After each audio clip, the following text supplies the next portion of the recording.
Assalamualaikum warahmatullahi wabarakatuh. Perkenalkan nama saya Ruli Indriani. Eh, Saat ini saya akan menyampaikan materi dari desain interface dalam interaksi manusia dan komputer. Materi yang saya sampaikan ini merupakan salah satu tugas dari mata kuliah desain interface yang diminta oleh dosen mata kuliah Bapak Yoga Sahria. Mari kita mulai dari pengantar dari desain interface.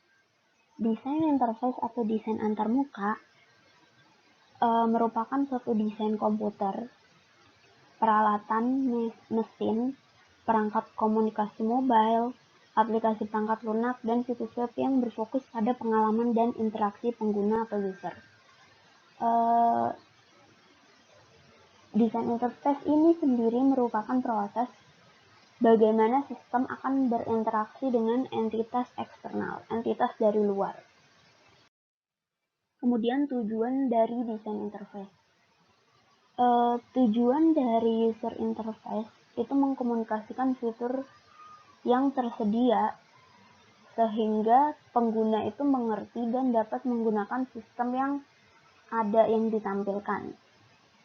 Selain itu, pembuat interaksi pengguna lebih efisien dalam hal mencapai tujuan pengguna atau apa yang lebih sering disebut user-centered design. Faktor yang diperhatikan dalam pengembangan desain interface. Yang pertama ada ilusi pada objek yang dimanipulasi. Bagian-bagiannya itu seperti menggunakan kumpulan dari objek yang disesuaikan. Kemudian penampilan objek yang diyakini dia bakal mudah dimengerti oleh pengguna. Pengguna itu bakal lebih mudah untuk belajar dari penampilan yang sudah ditampilkan. Kemudian menggunakan mekanisme yang konsisten dalam memanipulasi. Yang kedua, ada urutan visual dan fokus pengguna. Seperti membuat objek yang berkedip di kursor, penggunaan warna untuk objek-objek tertentu, lalu ada penyajian animasi sehingga desain antarmuka itu menjadi lebih menarik. Yang ketiga, ada struktur internal. Pada salah satu pengolah kata, ada yang disebut sebagai reveal code. Reveal code ini merupakan suatu tanda khusus yang digunakan untuk menunjukkan adanya perbedaan karakter pada suatu tampilan. Lalu ada kosakata grafis yang lebih konsisten seperti penggunaan simbol atau icon yang disesuaikan dengan kreativitas dari perancangnya sendiri. Lalu ada kesesuaian media rancangan, prinsip dan petunjuk perancangan yang tersedia.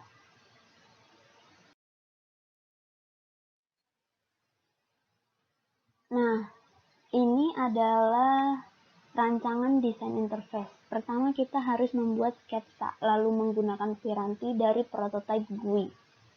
Lalu yang ketiga, kita menuliskan ulang dan menjelaskan kaitan dari jendela satu dengan jendela lain atau tampilan halaman pertama dengan halaman lain.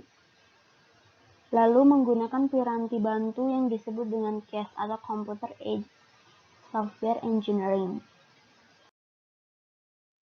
Kemudian jenis-jenis dari user interface. Pertama, ada Command Line Interface atau CLI.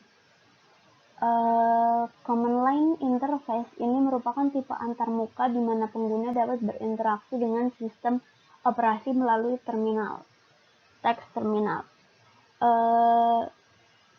Pengguna dapat menuliskan perintah, lalu sistem operasi akan melakukan output atau pengeluaran yang diminta oleh command line, yang diminta oleh pengguna. Biasanya pengguna CLI itu menggunakan sistem operasi berbasis Linux. Berbeda dengan yang kedua ini. Yang kedua ini merupakan Graphical User Interface atau GUI. Graphical User Interface ini merupakan tipe antarmuka yang digunakan pengguna untuk berinteraksi yang digunakan melalui gambar-gambar grafik menggunakan perangkat petunjuk yang tersedia seperti mouse atau trackball. Penggunaan GUI biasanya digunakan oleh pengguna yang menggunakan sistem operasi berbasis Windows. Lalu kita akan masuk ke prinsip-prinsip dalam merancang interface.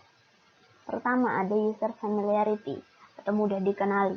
Istilah ini merupakan suatu konsep yang diambil melalui kebiasaan pengguna. Seperti contohnya sistem perkantoran yang menggunakan letter, dokumen, folder, file, atau jenis dokumen yang bersifat open office.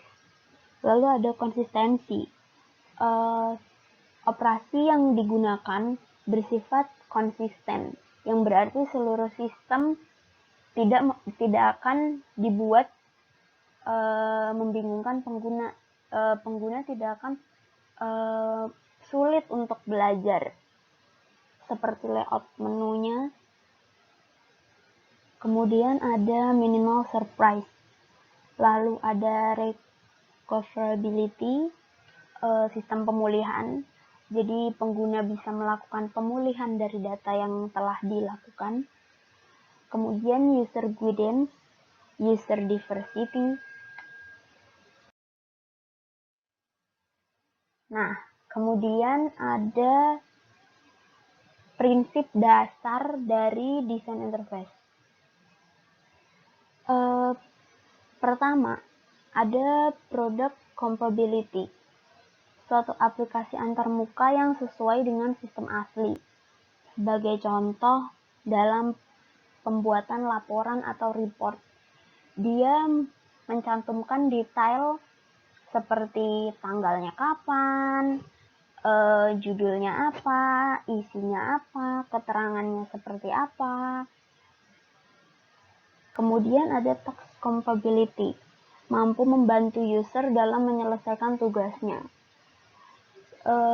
Bagian ini pengguna tidak dihadapkan oleh kondisi memilih dan berpikir, tapi dengan pilihan yang mudah dan proses berpikir yang dapat dipindahkan dalam aplikasi melalui antarmuka. Kemudian ada konsistensi. Sistem nyata tersebut sesuai dengan produk yang dihasilkan. Jadi apa yang dilakukan oleh sistem itu sesuai dengan apa yang diinginkan oleh pengguna. Begitupun sebaliknya. Lalu ada simplicity, memiliki menu banyak atau antarmuka yang baik, kesederhanaan yang lebih ditonjolkan dan tidak berbelit-belit. Lalu ada direct manipulation.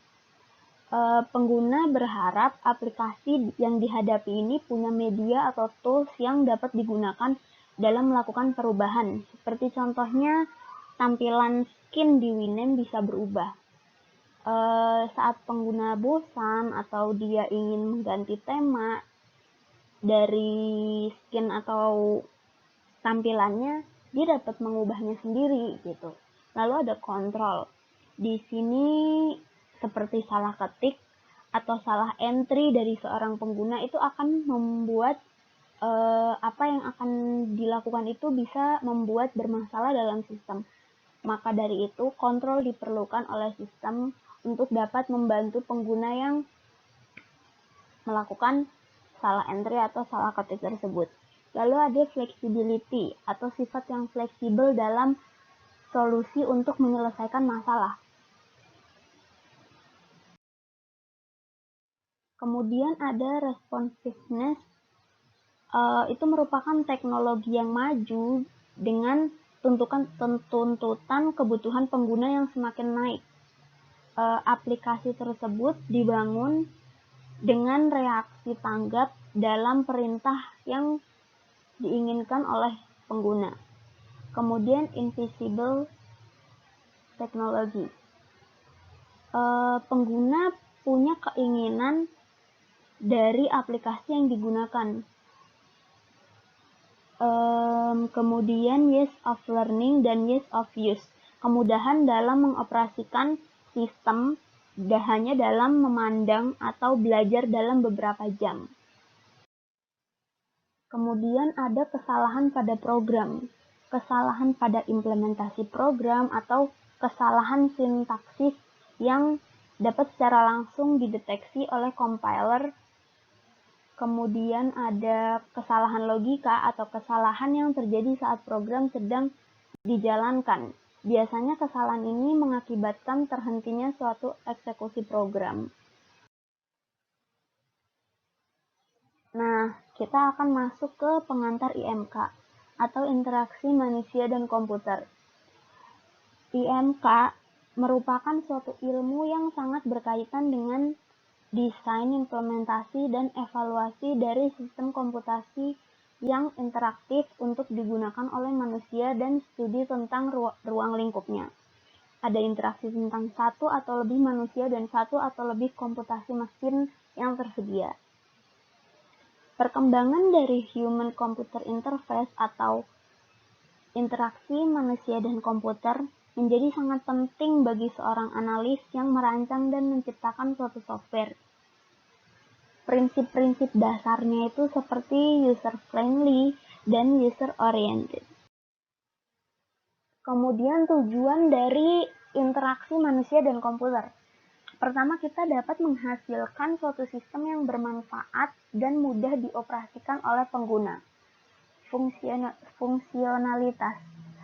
Fungsi yang ada dalam sistem dibuat sesuai dengan keinginan dari perancang. Kemudian keamanan. Sistem yang dimiliki harus memiliki tingkat pengaman data yang efisien dan aman untuk digunakan. Lalu efektivitas dan efisiensi yang berpengaruh pada produktivitas kerja dari penggunanya dan sistem dibuat harus berfungsi dengan baik. Lalu slide selanjutnya ini merupakan disiplin ilmu dari interaksi manusia dan komputer.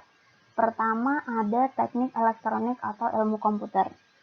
Bidang ini membantu memahami perangkat keras dan perangkat lunak. Lalu ada psikologi. Psikologi merupakan cabang ilmu yang dikonsentrasikan dalam pemahaman perilaku manusia, perspektif, proses kognitif, dan keahlian mengontrol motorik. Kemudian ada perancangan grafis dan tipografi. Cabang ilmu ini merupakan kemampuan estetika dari desain grafis dan tipografi untuk meningkatkan desain sistem manusia komputer sebagai pengguna antarmuka. Kemudian ada ergonomi. Ergonomi dikonsentrasikan pada aspek fisik dan pencocokan mesin ke manusia yang didukung oleh data antropometrik. Kemudian ada antropologi. Antropologi merupakan cabang dari ilmu manusia yang dikonsentrasikan dengan studi interaksi manusia dan komputer. Kemudian linguistik atau cabang ilmu yang mempelajari tentang bahasa. Kemudian ada sosiologi, cabang ilmu yang berkonsentrasi dalam pemahaman pengaruh interaksi manusia dan komputer dalam aspek sosial di masyarakat. Kemudian rekayasa perangkat lunak yang menciptakan suatu program efektif dan efisien serta user-friendly. Lalu ada kecerdasan buatan. Cabang ilmu ini merupakan ilmu komputer yang bertujuan agar komputer dapat melaksanakan pekerjaan sebaik yang dilakukan oleh manusia. Kemudian ada cabang ilmu multimedia. Multimedia biasanya digunakan sebagai sarana dialog yang sangat efektif antara manusia dan komputer.